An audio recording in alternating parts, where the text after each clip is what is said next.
Hey guys, this is Sonu Alawat लेकर आ चुका हूं आपके लिए एक जबरदस्त गवर्नमेंट जॉब अपडेट जो कि निकल के आ रहा है RBI grade B officer recruitment 2025 की तरफ से। आरबीआई मतलब रिजर्व बैंक ऑफ इंडिया, जिसके अंदर ग्रेड बी ऑफिसर की पोस्ट के ऊपर वैकेंसी आ चुकी है। काफी बड़े लेवल की पोस्ट है। इस पोस्ट के ऊपर सिलेक्शन होने के बाद 1.25 लाख रुपए महीना आपको तनख्वाह मिलने वाली है। ऑल इंडिया की वैकेंसी है, मेल और फीमेल दोनों ही कैटेगरी कैंडिडेट एलिजिबल है।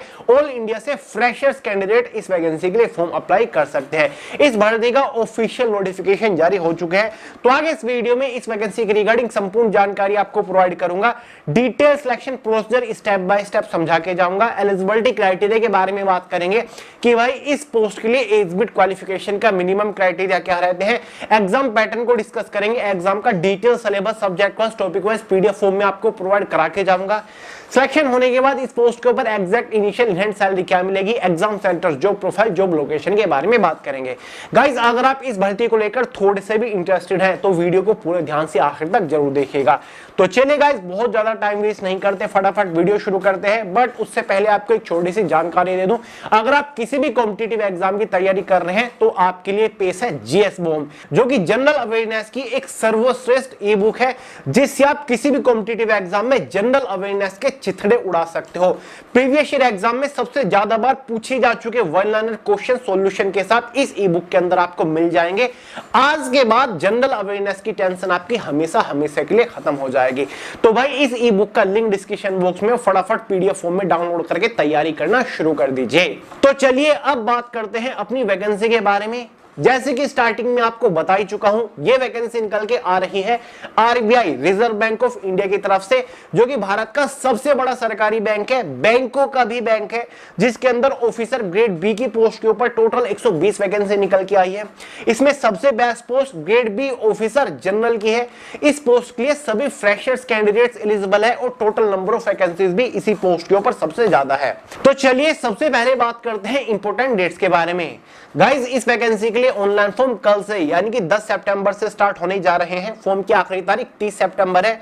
इसका जो प्रीलिमिनरी एग्जाम कंडक्ट कराया जाएगा 18 और 19 अक्टूबर 2025 को कंडक्ट कराया जाएगा। तो भाई इसका सिलेक्शन प्रोसीजर बुलेट ट्रेन से भी फास्ट चलता है, इसलिए नेक्स्ट लेवल की तैयारी करना शुरू कर दीजिए।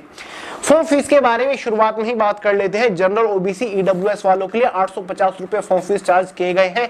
एसटी एससी पीएच वालों के लिए 175 रुपए फॉर्म फीस चार्ज किए जाते हैं। सबसे पहले हम एलिजिबिलिटी क्राइटेरिया को डिस्कस करेंगे और इसमें भी सबसे पहले एज लिमिट को देखेंगे, उसके बाद क्वालिफिकेशन को डिस्कस करेंगे। जनरल वालों के लिए मिनिमम एज लिमिट 21 साल है, मैक्सिमम 30 साल है। जो आपकी एज कैलकुलेट हो सकती है वो हमेशा की तरह 1 जुलाई 2025 तक हो सकती है। ओबीसी एसटी एससी वालों को एज में रिलैक्सेशन मिल जाएगा। ओबीसी वालों को 3 साल का, एसटी एससी वालों को 5 साल का एज में रिलैक्सेशन देखने को मिलता है। गाइस, क्वालिफिकेशन के बारे में अगर हम बात करें, अगर आपने कोई भी बैचलर डिग्री पास कर रखी है, मतलब ग्रेजुएशन के नाम पर आपने कुछ भी कर रखा है, फिर चाहे आपने बीए करा हो, बीएससी करा हो, बीसीए, बीको, बीबीए, कुछ भी कर रखा है ग्रेजुएशन के नाम पर, तो भाई आप एलिजिबल है। जरूरी है जनरल ओबीसी वालों ने अपनी ग्रेजुएशन 60% मार्क्स के साथ कंप्लीट करी हो, एसटी एससी वालों ने 50% मार्क्स के साथ कंप्लीट करी हो, तो भाई आप एलिजिबल है। अगर ग्रेजुएशन में आपके इतने मार्क्स नहीं है तो भाई अगर आपने कोई पोस्ट ग्रेजुएशन कर रखी है, जैसे कि आपने एमए वगैरह भी कर रखा है, पोस्ट ग्रेजुएशन के नाम पर आपने कुछ भी कर रखा है, जनरल ओबीसी वालों ने 55% मार्क्स के साथ और एसटी एससी वालों ने अगर अपनी मास्टर्स क्वालिफाई भी कर रखी है, आप जस्ट पास भी हो, तो भी आप एलिजिबल है। तो भाई इसका क्वालिफिकेशन क्राइटेरिया मुझे पहले से ही बहुत ज्यादा पसंद है, क्योंकि यहाँ पर ग्रेजुएट भी एलिजिबल है और पोस्ट ग्रेजुएट भी एलिजिबल है। बात करते हैं गाइस इसके सिलेक्शन प्रोसीजर के बारे में। तो भाई इसका सिलेक्शन प्रोसीजर 3 मेजर स्टेजेस के ऊपर टिका होता है। स्टेज फर्स्ट में आपको एक preliminary qualifying nature exam conduct कराया जाता है। 200 क्वेश्चन होते हैं इस एग्जाम में, 200 नंबर का पेपर होता है, 4 सब्जेक्ट से क्वेश्चन पूछे जाते हैं। यह आपका एक ऑनलाइन ऑब्जेक्टिव पेपर होता है। जनरल अवेयरनेस से 80 क्वेश्चन 80 नंबर के अंदर आते हैं, 25 मिनट का टाइम। दूसरा subject English language 30 question 30 number के अंदर, 25 मिनट का टाइम। तीसरा subject quantitative aptitude 30 question 30 number के अंदर, 25 मिनट का टाइम। चौथा subject reasoning ability 60 question 60 minute के अंदर, 45 मिनट का टाइम। इसी के बेसिस पर एग्जाम में 200 क्वेश्चन होते हैं, 200 नंबर का पेपर होता है। क्वेश्चन पेपर की टोटल टाइम ड्यूरेशन 120 मिनट होती है। 0.25 मार्क्स के एग्जाम में नेगेटिव मार्किंग होती है। एग्जाम आपका बाइलिंगुअल हिंदी और इंग्लिश में कंडक्ट कराया जाता है। ये जो प्रीलिमिनरी एग्जाम है ये जस्ट एक क्वालिफाइंग नेचर एग्जाम है। इसके जो मार्क्स हैं वो फाइनल मेरिट में ऐड नहीं होते। फाइनल सिलेक्शन में ये मार्क्स मार्क्स कोई भी रोल प्ले नहीं करते, जस्ट आपको क्वालिफाई करना है, आगे बढ़ना है। क्लियर है? प्रीलिमिनरी एग्जाम क्वालिफाई करने के बाद आपको मेंस एग्जाम के लिए बुलाया जाएगा, जो कि सबसे महत्वपूर्ण है। मेंस एग्जाम टोटल 300 नंबर का होता है और मेंस एग्जाम को 3 पार्ट में डिवाइड कर रखा है, paper first, paper second, paper third. Paper first जो आपका रहता है इकोनॉमिक्स और सोशल इश्यूज का रहता है, और ये पेपर आपका ऑब्जेक्टिव भी होता है, सब्जेक्टिव भी होता है। मैं आपको समझाता हूं कैसे।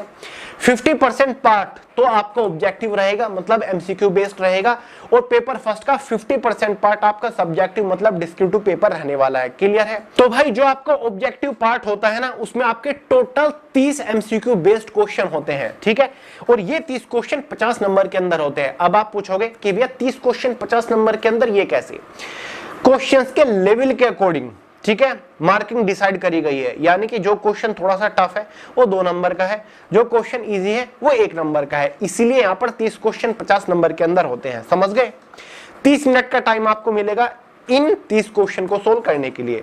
इसी के साथ पेपर का 50% पार्ट आपका डिस्क्रिप्टिव टाइप है, यानी कि आपको लिख के देना होगा, लॉन्ग आंसर आपको करके वो दिखाने होते हैं। यहाँ पर 6 क्वेश्चन होंगे आपके लॉन्ग, उनमें से 4 ही आपको करने होते हैं, और ये 6 क्वेश्चन जो आपके टोटल होंगे ना, मतलब ये एक तरीके से 4 जो क्वेश्चन आपको अटेम्प्ट करने हैं डिस्क्रिप्टिव पेपर में, ये आपके 50 नंबर के अंदर होंगे। अब वही सवाल उठता है कि 4 क्वेश्चन 50 नंबर के अंदर कैसे? 2 क्वेश्चन तो आपके 10-10 नंबर के होंगे, 2 क्वेश्चन आपके 15-15 नंबर के होने वाले हैं। क्लियर है?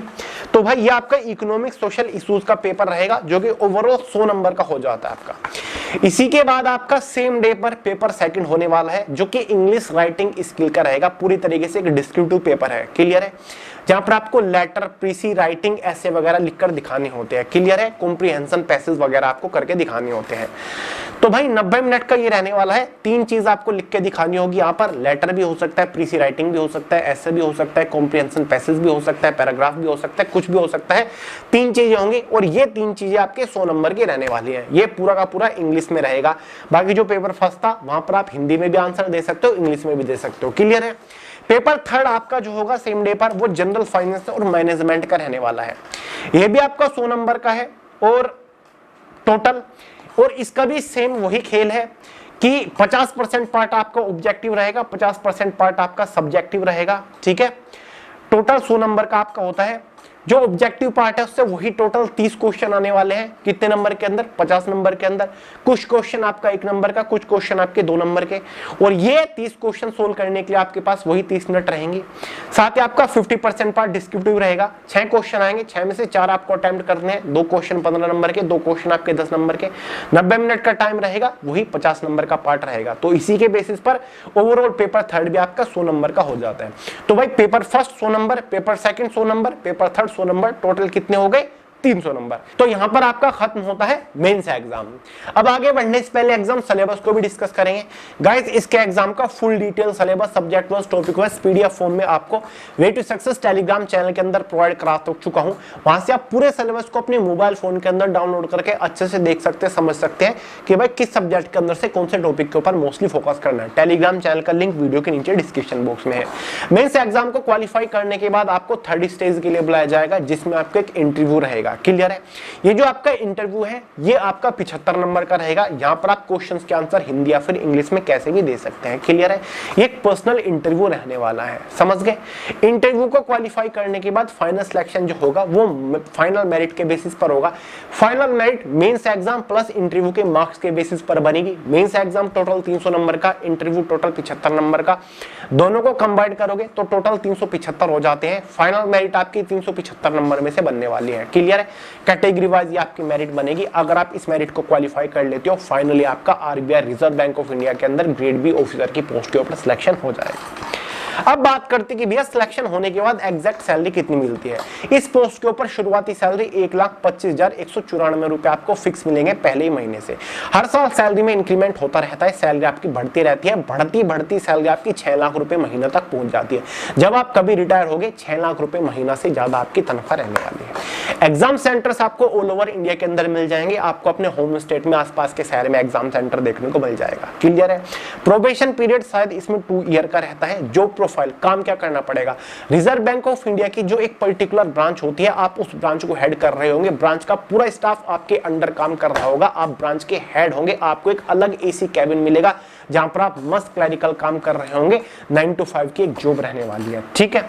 Job location all over India के अंदर रहेंगी। रिजर्व बैंक ऑफ इंडिया के पूरे भारत के अंदर काफी सारे रीजनल ऑफिस भी हैं, तो भाई उनके अंदर आपकी पोस्टिंग रहेगी, आपको अपने होम स्टेट में भी जॉब लोकेशन देखने को मिल सकती है, ठीक है। तो भाई इस वैकेंसी की मैंने आपको संपूर्ण जानकारी दे दी है, कोई डाउट हो सवालों कमेंट करके पूछ लीजिएगा। इस वैकेंसी का शॉर्ट नोटिस मैंने आपको टेलीग्राम चैनल के अंदर प्रोवाइड करा दिया है। कल से इसके लिए यानी कि 10 सितंबर से ऑनलाइन फॉर्म स्टार्ट हो रहे हैं और 10 सितंबर को इसका फुल डिटेल नोटिफिकेशन जारी किया जाएगा। समझ गए गाइस? तो चलिए इस वीडियो में इतना ही था, पसंद आई हो लाइक करिएगा, दोस्तों के साथ शेयर करिएगा, चैनल को सब्सक्राइब करना मत भूलिएगा। मिलते हैं अगली वीडियो में बहुत ही जल्द, तब तक के लिए जय हिंद।